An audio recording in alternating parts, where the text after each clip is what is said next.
Think of someone who is confident they understand everyone around them. They can tell you exactly who is interested in who is unhappy, what everyone should do about it. They are intelligent, well-meaning, and genuinely fond of the people they are analyzing, and they are wrong on nearly all of it, in ways everyone else can see and they cannot. Now consider the uncomfortable possibility that this describes you more often than you would like, because the one perspective no person can examine is the one they are looking out of. A novel written more than 2 centuries ago made this its entire subject, and it is still one of the funniest and most humbling books ever written. That novel is Emma by Jane Austen, a work many critics consider her most technically brilliant, built around a heroine the author cheerfully predicted no one but herself would much like. It follows a clever, wealthy young woman who has decided that her gift is arranging other people's romantic lives, and who proceeds to get every single arrangement disastrously wrong. Beneath its comedy lies one of the sharpest studies ever written of self-deception, privilege, and the slow arrival of genuine self-knowledge.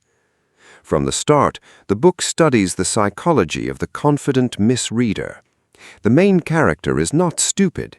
She is quick, observant, and socially skilled, and this is exactly the problem. Her intelligence lets her build elaborate, coherent interpretations of people, and the coherence convinces her they are true. The author shows how a clever mind is often better at constructing wrong answers than a slow one. The story explores how confidence and accuracy are not the same thing, and how the gap between them is invisible from the inside. It invites a reflection that stings a little. When was the last time you were completely certain about someone's feelings and completely wrong? The novel also explores how comfortable circumstances quietly distort a person's judgment. The main character has never been contradicted in any serious way. She is the cleverest person in her household, admired by her circle, and has never needed anyone's approval to get what she wants. The author shows how the absence of friction produces a very specific blindness, since a person who is never corrected has no way to discover they were wrong. The story examines how being surrounded by agreement is a hazard rather than a luxury. It raises a useful question. Who in your life is willing to tell you plainly when you are mistaken, and do you make it easy or hard for them? A central concern of the book is the harm done by well-intentioned interference. Every mistake the main character makes flows from genuine affection. She truly wants her friend to be happy. She is not scheming for her own gain, and she nearly ruins several lives anyway, because she has substituted her own idea of what people should want for what they actually want. The author explores how kindness without humility becomes a kind of control. The story examines the difference between helping someone and arranging them. It invites you to consider whether any of your own helpfulness has been about what the other person needed or about your idea of it. The novel also examines the way social advantage shapes what a person is able to see. The main character genuinely does not perceive the precariousness of the lives around her, the way a marriage prospect is survival for one woman and a diversion for another, the way her casual remarks land with enormous weight because of who is making them. The author is not cruel about this, but she is unsparing. The story explores how a person's position makes certain realities almost invisible to them. It invites you to consider what your own circumstances may be hiding from you about the people nearby. There is a moment near the end of the novel where the main character says something careless and cutting to someone vulnerable and is quietly, devastatingly rebuked by the one person whose opinion she cannot dismiss. The author has built the entire book toward this scene. The story explores how genuine change almost never comes from gentle hints, but from a moment when someone we respect tells us the truth we have been avoiding and we cannot argue. It invites you to reflect on the conversation that changed you and who had the courage to have it. The structure of the novel is one of literature's great technical achievements. The author narrates from so close to the main character's perspective that the reader is drawn into her mistaken interpretations, while the evidence for the truth sits in plain sight the entire time. Every clue is there. Almost no first-time reader sees it. The story explores how a limited perspective feels exactly like the whole truth from inside it. It invites you to notice how much of what you consider obvious reality is simply the view from where you happen to stand. The novel also studies the relationship between self-knowledge and the ability to love.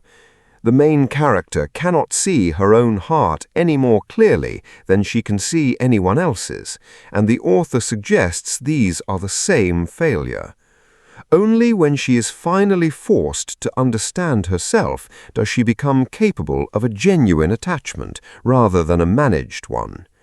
The story explores how a person who does not know themselves will keep mistaking their own motives. It invites you to consider what you might be feeling that you have not yet admitted.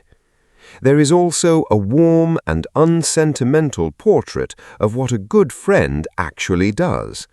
The one character who consistently tells the main character the truth is also the one who most values her, and the author makes clear that these are connected rather than in tension.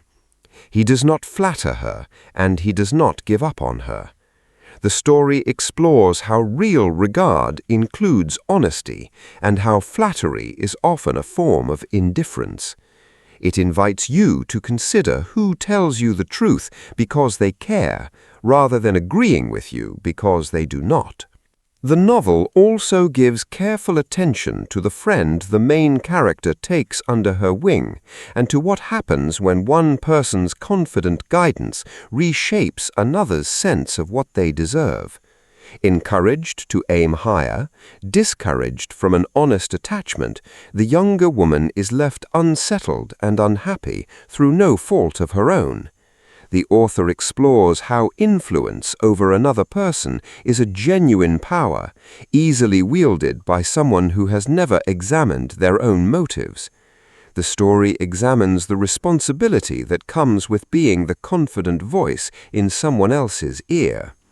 It invites you to consider whose decisions you have influenced and how carefully you handled that trust. There is also a subtle study of boredom as a hidden engine of mischief. The main character's meddling flourishes precisely because she has nothing demanding to do, no work that requires her, no obligations that test her, and so her considerable intelligence turns toward the only material available, which is other people's lives. The author suggests that a mind with nothing real to occupy it will invent occupations, often at someone else's expense.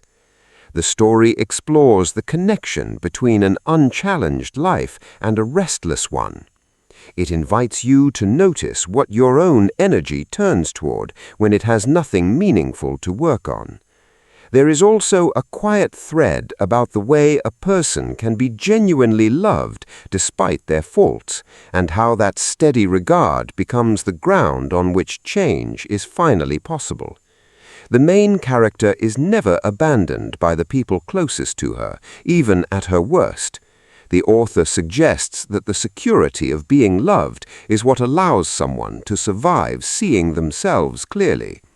The story explores how honest self-examination requires a foundation of acceptance to stand on. It invites you to consider who has loved you steadily enough that you could admit you were wrong. In the end, Emma leaves you a good deal less certain about your own perceptiveness in the best possible way. It suggests that cleverness can build convincing errors, that a life without honest friction produces blindness, and that self-knowledge is what makes genuine love possible. A story that quietly reveals your own blind spots while making you laugh has done something very few books manage. Books aren't just stories, they're mirrors that help us understand ourselves better. Comment below with the book you would like explored next and the time you were most confidently, completely wrong about someone. If this kind of thoughtful book analysis speaks to you, consider liking and subscribing so more of it can find its way to you. This video uses AI-generated audio and visuals for educational purposes only. This is just one reader's personal thoughts and interpretations.